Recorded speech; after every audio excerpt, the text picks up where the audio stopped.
David Common is on the streets right now. And David, describe for us what's happening where you are.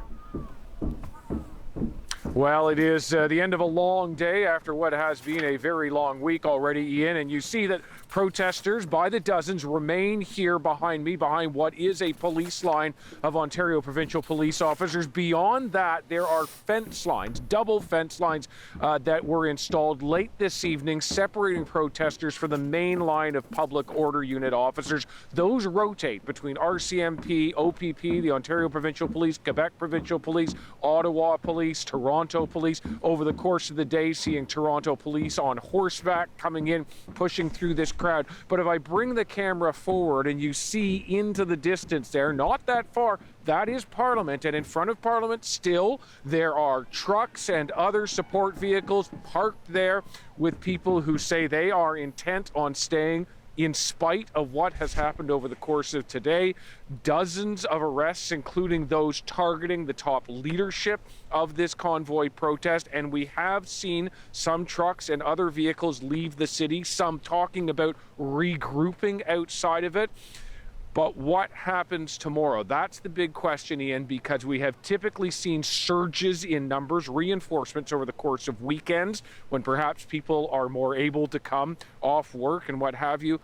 That is going to be a key measure tomorrow. Will all these roadblocks that have been set up by police be able to keep new protesters from getting into this core, or will they get in and be able to reinforce many of these lines? That a big question as you look at a much larger police presence on the streets of Ottawa in these overnight hours.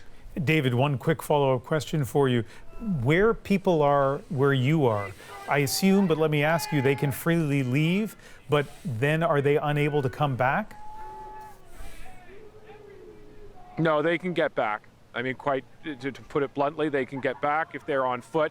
It is a no-go zone, all of this, but frankly, they are able to move through certain areas on foot. Much harder to get a vehicle through at this point, and there are heavy tow trucks just down the road that have, in fact, been moving vehicles in some of these areas over the course of today and the previous day, and likely going into the weekend. But we have seen the flow moving. It's not as easy as it was at one point in time, but it's certainly still happening. All right, such nice work tonight, David. Thank you very much. Ottawa police say they have made more than 100 arrests on what has been a dramatic and at times chaotic day. Ashley Burke takes us through how it all unfolded. Hold that line! After days of warning that this was coming, police moved in. Following 3 weeks of inaction and criticism, police started to reclaim the heart of the capital. They were no longer just asking protesters to go, they were taking them in. Police just swarmed in from everywhere and pulled everyone out of the trucks and hauled them away. You must leave. You will be arrested. Police started from the east.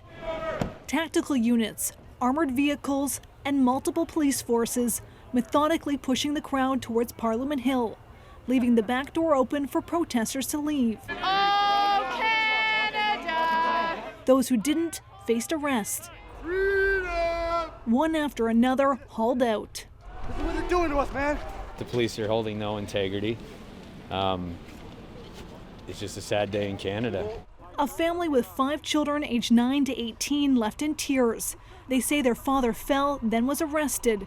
He ended up somewhere in this line waiting to be processed. I was more worried about losing one of these guys because they're just pushing, everyone's pushing in all directions. It's hard to keep track. So we just kind of held each other, and it was pretty kind of scary, honestly. Police had warned it's illegal for children to be here, asking parents to keep them away.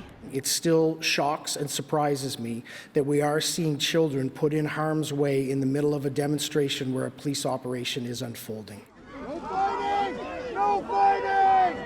Police say a few protesters assaulted officers and attempted to remove their weapons. Then, just like police had warned, officers used tactics not seen here before.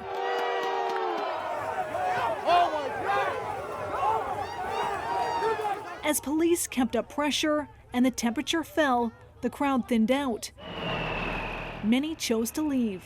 By early evening, dozens had been arrested and far fewer trucks blocking streets. But this operation still ongoing, very fluid and very volatile. And actually, some of those protesters, after they were arrested, they left their vehicles behind. How are police dealing with those? Well, Ian, in the face of this police operation, we did see some truckers get in their vehicles and drive away from streets just like this one behind me as police got closer.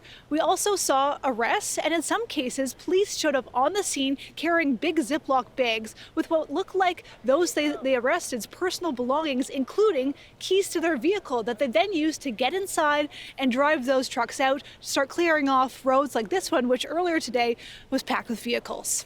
All right, Ashley, thank you.